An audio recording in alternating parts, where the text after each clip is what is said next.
Assalamualaikum warahmatullahi wabarakatuh. Salam sejahtera untuk kita semua. Hai teman-teman mahasiswa, apa kabar? Semoga kita semua dalam keadaan sehat dan tetap semangat ya dalam menjalani aktivitas setiap harinya. Puji syukur marilah kita panjatkan kepada Allah Subhanahu wa taala karena atas rahmat dan karunia-Nya alhamdulillah kita semuanya dapat bertemu kembali di perkuliahan daring dalam keadaan sehat. Selawat serta salam senantiasa terlimpah curahkan kepada junjungan Nabi besar kita, yaitu Nabi Muhammad Shallallahu Alaihi Wasallam. Mudah-mudahan kita semuanya bisa mendapatkan syafaat beliau. Pada kesempatan kali ini, izinkan saya untuk menjelaskan materi tentang bioetika dalam biologi di pertemuan kedua mata kuliah Kapital Selekta Biologi. Mari kita simak secara bersama-sama agar kita bisa memahami seperti apa bioetika dalam biologi. Sebelum kita bahas tentang bioetika dalam biologi, terlebih dahulu apakah teman-teman mahasiswa di sini tahu tentang produk biologi di bawah ini? Yang pertama ada bayi tabung, kemudian transgenik, dan terakhir adalah cloning. Kira-kira bagaimana implementasi dari bayi tabung ini dalam kehidupan masyarakat, kemudian apa hubungannya dengan bioetika dalam biologinya gitu ya. Termasuk juga transgenik, bagaimana implementasi transgenik ini di kehidupan masyarakat. Kemudian apa hubungannya dengan bioetika. Dan terakhir, bagaimana cloning ini diimplementasikan dalam kehidupan sehari-hari. Kemudian apa hubungannya dengan bioetika. Nah, nanti kita akan bahas ya untuk hubungan dari produk-produk biologi di bawah ini serta kaitannya dengan bioetika. Oke teman-teman, sebelum kita bahas bioetika dalam biologi, kita bahas terlebih dahulu latar belakang dari adanya bioetika.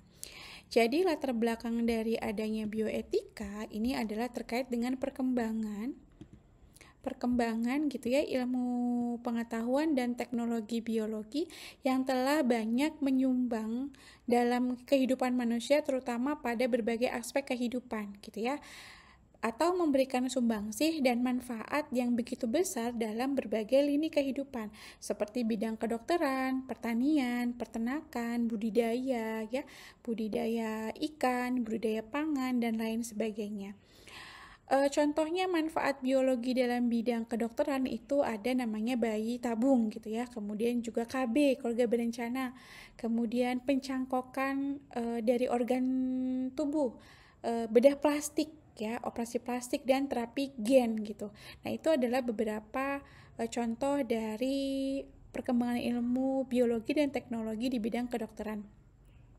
Contoh lain misalnya pada bidang peternakan, ada inseminasi buatan, cloning untuk hewan. Pada bidang lingkungan, misalnya contohnya pengelolaan limbah dengan menggunakan mikroorganisme, kemudian juga ada teknologi penguraian tumpahan minyak di laut dan juga plastik dengan menggunakan bakteri dan teknologi lainnya gitu ya.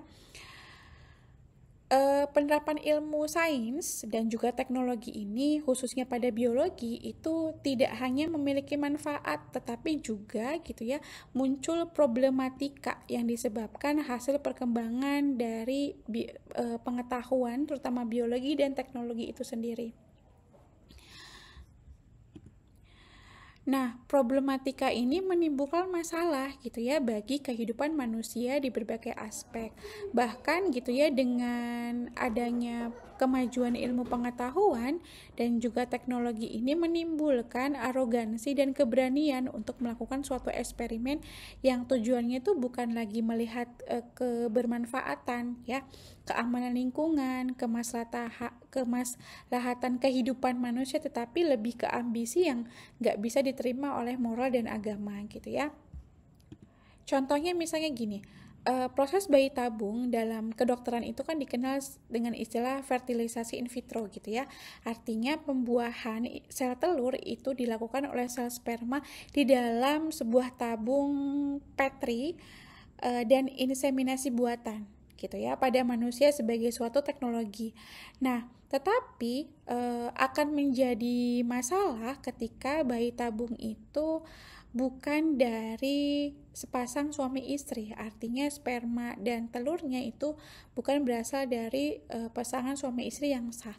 Nah, itu kan kalau menurut agama kami gitu ya, agama Islam itu tidak dibenarkan karena itu termasuk zina gitu ya.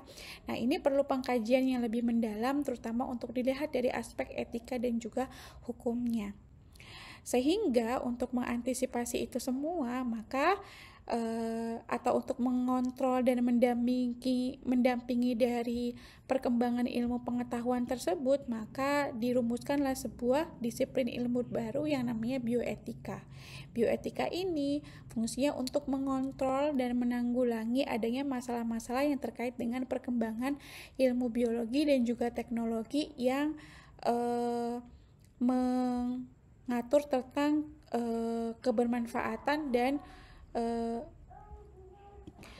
masalah yang terkait dari kemajuan ilmu pengetahuan dan teknologi tersebut. Oke, selanjutnya kita definisikan bioetika. Bioetika ini didefinisikan sebagai disiplin ilmu yang menggabungkan antara pengetahuan hayati, gitu ya, biologi dengan pengetahuan sistem nilai manusia. Jadi, kalau kita lihat dari suku katanya ya ada bio dan etika. Jadi, terdiri dari dua suku kata yang arti bio itu diartikan sebagai ilmu pengetahuan hayati, gitu ya, ilmu tentang makhluk hidup. Sedangkan etika itu mengartikan sebagai pengetahuan sistem nilai pada manusia atau norma-norma. Nah, bioetika dalam skala luas gitu ya, pengertiannya bisa kita definisikan sebagai bioetika menawarkan jawaban dan pemecahan masalah dari konflik moral yang disebabkan oleh ilmu hayati dan juga kedokteran. Ya, jadi bioetika itu menawarkan jawaban dan pemecahan masalah dari timbulnya kemajuan ilmu pengetahuan dan teknologi pada bidang kedokteran dan juga biologi. Kemudian definisi lain mengatakan bahwa bioetika itu merupakan pengaruh moral dan sosial dari teknik yang dihasilkan oleh kemajuan ilmu hayati dan kedokteran. Sedangkan definisi lain tentang bioetika itu didefinisikan sebagai bioetika tidak hanya mencakup hubungan antara seseorang, individu dengan individu lainnya, tetapi mencakup perhatian pada penelitian biomedis dan perilaku manusia yang dapat berhubungan dengan masyarakat, lingkungan kerja, ataupun kependudukan. Itulah definisi dari bioetika. Selanjutnya kita bahas tentang isu-isu yang ada di bioetika. Yang pertama ada sintetik biologi. Apa yang dimaksud dengan sintetik biologi? Sintetik biologi itu adalah suatu bidang yang berfokus pada rekayasa makhluk hidup atau sistem biologis ya, dengan cara merakit gen, sel, ataupun organisme. Nah, isu-isu biotik itu biasanya berkaitan dengan keamanan lingkungan gitu ya. Misalnya organisme hasil rekayasa bisa menyebar ke alam dan mengganggu ekosistem alami. Kemudian ada hak cipta kehidupan. Misalnya timbul perdebatan apakah bentuk kehidupan buatan itu dapat dipatenkan atau tidak gitu ya. Nah, kemudian yang kedua ada mikroba bioetik. Apa yang dimaksud dengan mikroba bioetik? Mikroba bioetik ini adalah pembahasannya tentang penggunaan mikroorganisme dalam suatu kajian gitu ya, atau penelitian, baik itu penelitian di bidang kesehatan maupun industri gitu ya. Contohnya misalnya GMO, terapi probiotik, mikroba sintesis gitu ya. Nah, apa isu biotiknya? Isu dari bioetiknya. Contohnya adalah penggunaan mikroba patogen, di mana dengan kita menggunakan mikroba patogen itu ada risiko kebocoran di laboratorium sehingga menyebabkan penyebaran penyakit gitu ya. Contohnya isu-isunya pada COVID kemarin, katanya COVID itu berasal dari kebocoran dari suatu laboratorium di Cina, kemudian patogennya itu menyebar gitu ya. Nah, kemudian yang ketiga ada biobanks ya, atau bank biologi, di mana pengertiannya adalah mengoleksi ya, seperti bank pada umumnya mengoleksi, tapi mengoleksinya itu bukan uang, tapi sampel-sampel biologis, misalnya kayak darah, DNA, jaringan, sel telur gitu ya. Kemudian juga sperma. Nah, itu bisa dikoleksi melalui bank ini. Kemudian apa isu bioetiknya? Isu bioetiknya adalah terkait dengan persetujuan dari pendonornya gitu ya. Apakah pendonor itu memahami secara penuh bagaimana sampelnya nanti akan digunakan untuk penelitian. Kemudian isu bioetika ini juga ada privasi data genetik gitu ya. Adanya resiko kebocoran informasi pribadi dan penyalahgunaan dari bank data-data yang di bank tersebut gitu ya. Nah, selanjutnya ada stem cell. Stem cell ini adalah sel yang dapat berkembang menjadi berbagai jenis sel tubuh yang digunakan untuk terapi regeneratif, misalnya kayak pengobatan diabetes, cedera tulang belakang. Nah, itu contohnya untuk isu-isu stem cell. Nah, isu bioetiknya apa gitu ya? Isu bioetiknya adalah misalnya eksperimen pada embrio. Nah, itu masih diperdebatkan ya, sampai tahap apa penelitian itu boleh dilakukan sebelum dianggap melanggar nilai kemanusiaan. Ini berkaitan dengan hak asasi manusia. Nah, kemudian selanjutnya ada biologi molekuler. Biologi molekuler ini adalah mempelajari struktur dan fungsi molekul dari biologis, terutama pada bagian DNA, RNA, dan juga protein gitu ya. Nah, isu bioetiknya apa? Misalnya manipulasi DNA manusia. Nah, itu juga masih diperdebatkan ya, apakah ini melanggar kode etik dari penelitian itu sendiri atau justru melanggar hak asasi manusia.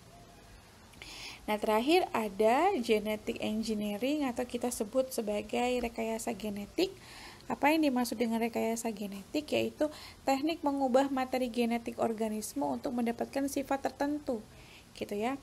Jadi dia ada pengubahan materi genetik, entah itu disisipkan atau dihilangkan atau misalnya ditambahkan dan seterusnya.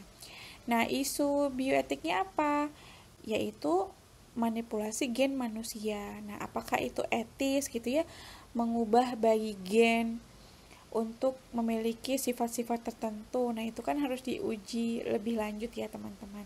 Nah, inilah isu-isu di bioetik. Oke, setelah kita mengetahui definisi dari bioetik, kemudian juga isu-isu yang berkembang di bioetik, selanjutnya adalah prinsip dari bioetika itu. Apa saja sih prinsip-prinsip yang harus dijalani terkait dengan bioetika? Yang pertama adalah justice atau keadilan. Jadi setiap individu atau kelompok tertentu gitu ya harus memperoleh kesempatan dan perlakuan yang sama dalam penelitian dan pemanfaatan hasil biologi gitu ya. Jadi sekali lagi prinsip pertama ketika kita menerapkan bioetika itu adalah justice atau keadilan, di mana kita menganggap bahwa semua individu, baik itu manusia, hewan, bahkan tumbuhan gitu ya, itu memiliki perlakuan yang sama dalam penelitian dan pemanfaatan hasil penelitian tersebut. Tidak boleh ada diskriminasi ataupun ketimpangan dalam penelitian dan juga pemanfaatan dari ilmu biologi tersebut ya. Contohnya misalnya pada pembuatan vaksin ya. Nah, pembuatan vaksin ini penelitian tentang vaksin di suatu daerah. Nah, maka sekelompok masyarakat itu termasuk daerah terpencil gitu ya, harus mendapatkan kesempatan yang sama untuk memperoleh vaksin setelah penelitiannya diselesaikan gitu ya. Nah, selanjutnya ada beneficent gitu ya, atau berbuat baik, di mana dimaknai sebagai setiap kegiatan penelitian dan penerapan bioteknologi harus memberikan manfaat gitu ya bagi manusia, lingkungan maupun makhluk hidupnya. Tujuan untuk apa? Tujuannya untuk meningkatkan kesejahteraan dan keberlanjutan hidup. Contohnya misalnya pengembangan tanaman transgenik yang tahan hama gitu ya. Untuk apa adanya pengembangan tanaman tersebut?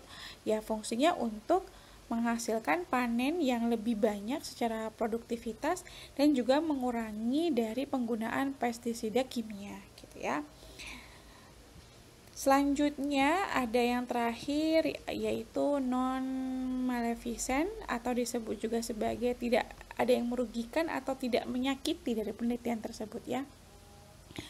Jadi penelitian baik itu bidang sains umumnya, khususnya misalnya biologi, itu harus memastikan tidak adanya bahaya yang ditimbulkan ataupun kerugian baik pada manusia, kepada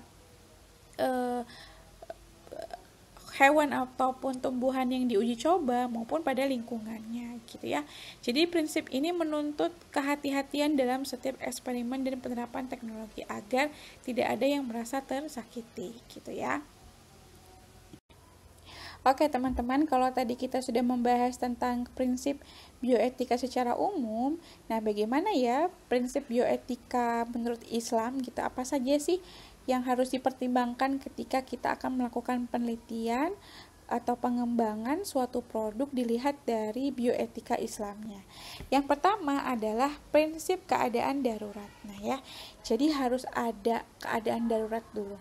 Dalam Islam, sesuatu yang haram itu bisa menjadi boleh dilakukan jika dalam keadaan darurat untuk menyelamatkan nyawa atau mencegah kerusakan yang lebih besar lagi. Jadi di Islam itu kan ada beberapa hukum ya, ada hukum haram gitu ya, aturannya haram, mubah, wajib, boleh dilakukan gitu ya, atau dianjurkan. Nah, kalau menurut prinsip bioetika Islam, jadi adanya pengembangan atau penelitian itu ketika keadaannya tuh darurat gitu ya. Misalnya sesuatu yang haram tadi menjadi boleh jika dalam keadaan darurat ya. Kalau udah darurat banget boleh gitu ya. Contohnya tadi ada penggunaan jaringan atau organ hewan tertentu. Secara umum itu kan dilarang ya kita menggunakan organ, misalnya manusia menggunakan organ hewan, contohnya babi misalnya yang pernah dilakukan. Nah itu sebenarnya kan tidak boleh ya, tetapi karena di keadaan-keadaan tertentu gitu ya, dan itu darurat untuk menyelamatkan nyawa manusia tersebut, maka itu boleh dilakukan sebagai alternatif untuk menyelamatkan pasien gitu ya. Nah kedua yaitu prinsip menjaga dan melestarikan kehidupan. Jadi ada unsur menjaga dan melestarikan kehidupan. Nah, kita tahu ya teman-teman bahwa salah satu tujuan utama dari syariat Islam itu kan menjaga kehidupan manusia. Artinya setiap penelitian yang dilakukan itu harus mengarahkan untuk melindungi, memperpanjang, meningkatkan kualitas hidupnya gitu ya. Nah, inilah penting untuk dilakukan dan diperhatikan ketika menerapkan penelitian atau pengembangan di bidang ilmu sains gitu ya. Contohnya di sini ada pengembangan obat dan terapi genetik untuk menyembuhkan penyakit berat. Nah, dengan adanya terapi dan obat ini bisa misalnya memperpanjang usia manusia gitu ya, atau menurunkan tingkat kematian. Nah, itu kan prinsip menjaga dan melestarikan kehidupan. Kemudian berikutnya adalah prinsip kepentingan yang lebih besar. Jadi ada maslahat yang atau manfaat yang lebih besar untuk masyarakat gitu ya, bukan hanya untuk sekelompok individu bukan hanya untuk individu ataupun kelompok tertentu ya, tetapi untuk masyarakat lebih luas lagi. Contohnya adalah penerapan teknologi vaksin gitu ya, vaksin massal itu harus dilaksanakan untuk kepentingan yang lebih besar lagi atau manfaat yang lebih besar lagi. Nah, kemudian berikutnya ada prinsip peluang keberhasilan. Jadi pengembangan dan penelitian di bidang sains ini harus memiliki peluang keberhasilan yang lebih besar dan nyata gitu ya. Tidak hanya spekulatif. Artinya penelitian yang berisiko tinggi dengan kemungkinan sukses yang kecil itu dianggap nggak etis pada pandangan Islam gitu ya. Nah, kemudian yang kelima itu ada prinsip manfaat dan mudarat. Jadi Islam itu kan menekankan agar manfaat dari suatu tindakan itu harus lebih besar dibandingkan dengan mudaratnya. Jika penelitian itu atau pengembangan suatu produk hasil dari sains itu berisiko atau kerusakannya lebih besar, maka mendingan tidak perlu dilakukan gitu ya, karena harus mempertimbangkan prinsip manfaat dan juga mudaratnya. Kalau gitu ya kerusakannya lebih besar, efek sampingnya lebih besar, ya udah tidak perlu dilakukan gitu ya. Sedangkan kalau manfaatnya lebih banyak, nah itu boleh dilakukan. Oke, selanjutnya yang keenam itu ada prinsip tidak ada pilihan lain gitu ya. Jadi ini adalah sebuah tindakan hanya boleh dilakukan jika tidak ada alternatif lain yang halal atau yang lebih aman gitu ya. Ini tuh fungsinya apa? Prinsip ini menjaga agar umat Islam itu tidak mudah membenarkan tindakan yang sebenarnya bisa dihindari gitu ya. Jadi benar-benar gak ada pilihan lain. Balik lagi ke darurat ya, gak ada pilihan lain, pilihannya cuma ini aja satu-satunya, boleh dilakukan gitu ya. Contohnya misalnya penggunaan sel punca embrionik gitu ya, embrionik pada manusia itu harus dipertimbangkan jika sel punca dewasa atau sel induksinya itu tidak bisa digunakan. Jadi harus ada pertimbangan yang lebih luas lagi gitu ya sebelum menentukan penelitian itu dilakukan atau tidak. Nah, ini beberapa ayat suci Al-Quran ya yang berkaitan dengan bioetika dalam perspektif Islam. Ini ada Quran surat Al-Jasiyah ayat 13. Teman-teman bisa baca di sini, yang artinya di mana di sini arti dari ayat ini gitu ya, maknanya bahwa Islam itu mempunyai visi rahmatan lil alamin gitu ya, yang mengajarkan umat Islam untuk menjadi rahmat dimanapun dan kapanpun ya. Rahmat bukan hanya untuk sesama manusia tetapi juga kepada hewan, kepada tumbuhan dan alam semesta ini. Kemudian ini juga ada ya Al-Baqarah ayat 266 yang berkaitan bahwa manusia itu diberikan kebebasan untuk bertindak dan mengambil keputusan di bumi ini. Tetapi gitu ya, setiap yang diberikan kebebasan tersebut harus ada tanggung jawabnya. Tidak boleh melebihi batas kemampuan gitu ya, atau tidak boleh mengeksplorasi secara berlebihan. Itulah bioetika dalam perspektif Islam. Oke teman-teman, berakhir sudah presentasi terkait dengan bioetika ini. Terima kasih untuk kesempatannya. Teman-teman mau meluangkan waktu untuk mendengarkan penjelasan terkait dengan bioetika. Terima kasih, kita ketemu di video berikutnya ya. Wassalamualaikum warahmatullahi wabarakatuh.